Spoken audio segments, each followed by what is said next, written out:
दोनों ही डैडी अपने बिल समय पर चुकाते थे, लेकिन एक अपने बिल सबसे पहले चुकाते थे जबकि दूसरे अपने बिल सबसे अंत में चुकाते थे। एक डैडी का यह मानना था कि कंपनी या सरकार को आपकी और आपकी आवश्यकताओं की परवाह करनी चाहिए। वो हमेशा वेतन वृद्धि, रिटायरमेंट योजनाओं, चिकित्सकीय लाभ, बीमारी की छुट्टियों, छुट्टी के दिनों की संख्या और दूसरी सुविधाओं के बारे में चिंतित रहते थे।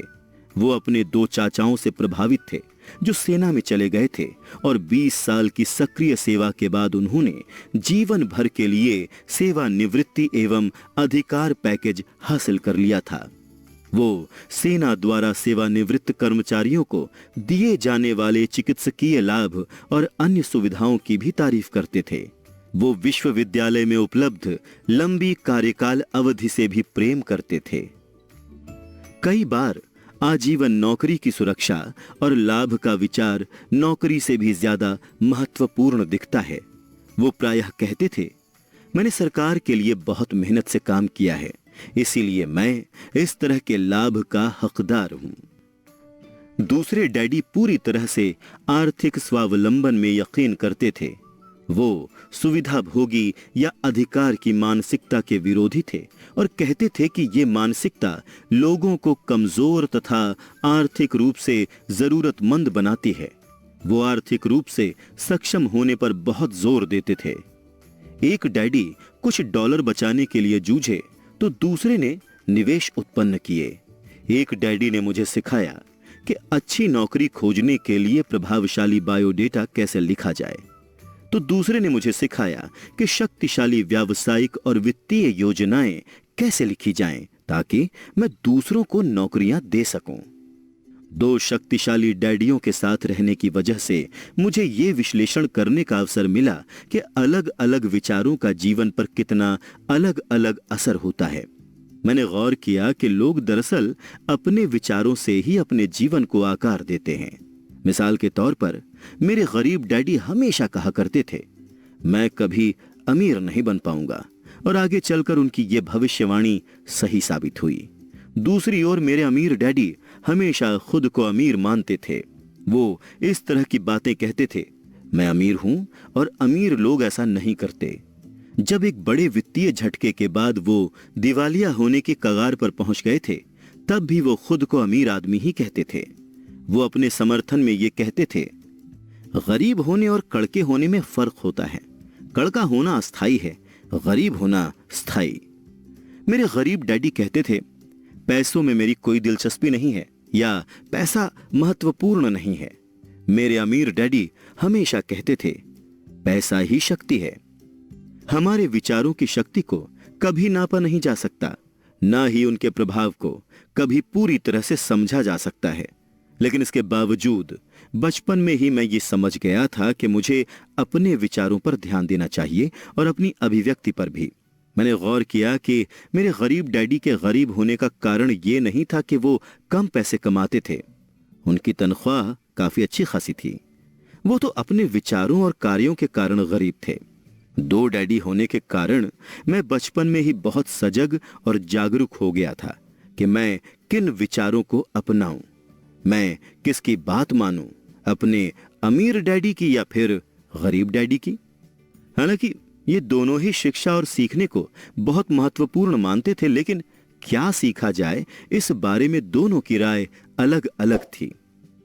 एक चाहते थे कि मैं मेहनत से पढ़ूं, डिग्री हासिल करूं और पैसे कमाने के लिए कोई अच्छी नौकरी हासिल कर लूं। वो चाहते थे कि मैं किसी पेशे में जाने या वकील या अकाउंटेंट बनने के लिए अध्ययन करूं और किसी बिजनेस स्कूल से MBA करूं। दूसरे डैडी मुझे प्रोत्साहित करते थे कि मैं अमीर बनने के लिए अध्ययन करूं ताकि मैं ये समझ लूं कि पैसा कैसे काम करता है और ये सीख लूं कि इससे अपने लिए कैसे काम कराया जाए। मैं पैसे के लिए काम नहीं करता, ये शब्द वो बार बार दोहराते थे। पैसा मेरे लिए काम करता है। गरीब होने और कड़के होने में फर्क होता है। कड़का होना अस्थायी है, गरीब होना स्थायी है। 9 साल की उम्र में मैंने ये फैसला किया कि मैं पैसे के बारे में अपने अमीर डैडी की बात मानूंगा और उन्हीं से सीखूंगा। इसका मतलब ये निर्णय लेना भी था कि मैं अपने गरीब डैडी की बातें अनसुनी कर दूंगा, हालांकि उनके पास कॉलेज की ऊंची ऊंची डिग्रियां थीं। रॉबर्ट फ्रॉस्ट का सबक। रॉबर्ट फ्रॉस्ट मेरे प्रिय कवि हैं। हालांकि मुझे उनकी बहुत सी कविताएं पसंद हैं, लेकिन द रोड नॉट टेकन मुझे सबसे ज्यादा पसंद है। मैं इसके सबक का इस्तेमाल लगभग हर दिन करता हूं। द रोड नॉट टेकन, वो राह जिसे चुना नहीं गया। पीले जंगल में दो राहें अलग अलग जा रही थीं और अफसोस कि मुझे उन दोनों में से एक को ही चुनना था। और यात्री के तौर पर मैं काफी देर तक खड़ा रहा और मैंने एक को देखा जितनी दूर तक मैं देख सकता था इसके झुरमुटों में मुड़ने से पहले। फिर मैंने दूसरी राह चुनी जो उतनी ही अच्छी थी और संभवतः इसका दावा बेहतर था, क्योंकि यहां घास ज्यादा थी और राहगीर कम गुजरे थे, और उस सुबह दोनों ही राहें एक जैसी पत्तियों से ढकी थीं जिन पर किसी ने चलकर निशान नहीं बनाए थे। ओह, मैंने पहली राह को किसी दूसरे दिन के लिए छोड़ दिया, लेकिन ये जानते हुए कि रास्ता किस तरह आगे रास्ता खोलता जाता है। मुझे यकीन नहीं था कि मैं वहां कभी लौट पाऊंगा। मैं आह भरकर ये कहूंगा, आज से युगों युगों के बाद।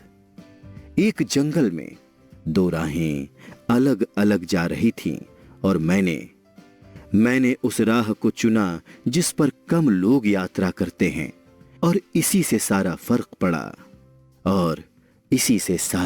पड़ा। इतने बरसों में मैंने अक्सर रॉबर्ट फ्रॉस्ट की कविता के बारे में विचार किया है। पैसे के बारे में मेरे उच्च शिक्षित डैडी की सलाह और नजरिए को न मानने का निर्णय दुखद था, लेकिन यह एक ऐसा निर्णय था जिसने मेरी जिंदगी की दिशा तय कर दी। एक बार जब मैंने ये फैसला कर लिया कि किसकी बात मानूंगा, तो धन के बारे में मेरी शिक्षा शुरू हो गई। मेरे अमीर डैडी ने मुझे 30 साल तक सिखाया, जब तक कि मैं 39 साल का नहीं हो गया। इसके बाद उन्होंने सिखाना छोड़ दिया, क्योंकि तब उन्हें एहसास हो गया कि मैं वो सब कुछ जान गया था और पूरी तरह से समझ गया था जो वो अक्सर मेरी मोटी खोपड़ी में घुसाने की कोशिश करते थे। पैसा शक्ति का एक रूप है, लेकिन वित्तीय शिक्षा इससे भी ज्यादा शक्तिशाली है। पैसा आता जाता रहता है, लेकिन अगर आप जानते हैं कि पैसा कैसे काम करता है, तो आप इस पर काबू कर सकते हैं और दौलत बनाना शुरू कर सकते हैं। सिर्फ सकारात्मक सोच से ही काम नहीं बनता है। इसका कारण यह है कि अधिकतर लोग स्कूल कॉलेज तो गए थे, लेकिन उन्होंने कभी ये नहीं सीखा कि पैसा काम कैसे करता है। इसीलिए वो पैसे के लिए काम करने में अपनी पूरी जिंदगी बिता देते हैं। जब मेरी शिक्षा शुरू हुई थी, उस वक्त मैं केवल 9 साल का था। इसीलिए मेरे अमीर डैडी ने मुझे जो सबक सिखाए वो सरल थे। बाकी बातें जो भी हों, उनके सिर्फ 6 मुख्य सबक थे जिन्हें उन्होंने 30 साल तक दोहराया। ये पुस्तक उन्हीं 6 सबकों के बारे में है जिन्हें उतनी ही सरलता से बताया गया है जितनी सरलता से अमीर डैडी ने मुझे उन्हें सिखाया था। ध्यान रहे, सबक का मतलब जवाब नहीं है, इसका अर्थ तो मार्गदर्शक है। ऐसा मार्गदर्शक जो अधिक दौलतमंद बनने में आपकी और आपके बच्चों की मदद करेगा, चाहे इस लगातार परिवर्तनशील और अनिश्चित संसार में कुछ भी होता रहे।